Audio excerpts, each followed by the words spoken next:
காலையில அப்படியே கொஞ்சமா வந்து மணி பிளான்ட்டுக்கு தண்ணி ஊத்திட்டு, அதுக்கப்புறம் வேலைய ஆரம்பிக்கலான்னு சொல்லி ஊத்திட்டுருந்தேன். மணி பிளான்ட்டுக்கு வந்து ஒரு 2 நாளைக்கு ஒரு வாட்டி ஊத்துனா போதும். அந்த மண்ல ஈரம் இருக்கான்னு பார்த்துட்டு, அதுக்கப்புறம் தான் ஊத்துவேன். கொஞ்சம் ட்ரையா இருந்ததுக்கப்புறம் தான் ஊத்துவேன். இந்த வேல் பார்த்திங்கன்னா, நான் பூஜை அறையில வச்சுருக்கக்கூடிய வேல் வந்து பார்க்குறதுக்கு ரொம்பவே அழகா இருக்கும். எனக்கு ரொம்ப ரொம்ப பிடிக்கும். என் சின்ன பொண்ணு அன்னைக்கு ஏதோ ஃபோட்டோ எடுத்துகிட்டு இருந்தா பார்த்தேன். அதுக்கப்புறம் ரொம்ப சூப்பரா இருந்தது அந்த ஃபோட்டோ. அதனால தான் நான் உங்களோடயே ஷேர் பண்ணலாமேன்னு அந்த கிளிப்பிங்ஸை ஆட் பண்ணியிருக்கேன். மார்னிங் பிரேக்ஃபாஸ்ட் பார்த்திங்கன்னா, கோதுமை தோசை. ஒரு 2 நாளா பார்த்திங்கன்னா, கோதுமை தோசை, பொங்கல், உப்புமா அப்படின்னே சொல்லி ஓட்டியாச்சு.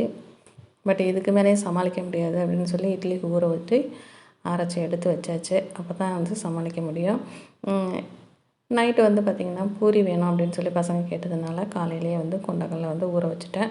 நைட்டுக்கு வந்து பூரியும் செஞ்சு சூப்பராக சாப்பிட்டு முடிச்சாச்சு. வீடியோ பிடிச்சிருந்ததுன்னா லைக் பண்ணுங்கள். சேனல் சப்ஸ்கிரைப் பண்ணாம பார்த்துட்டு இருந்தீங்கன்னா மறக்காமல் சப்ஸ்கிரைப் பண்ணிக்கங்க. தேங்க்யூ.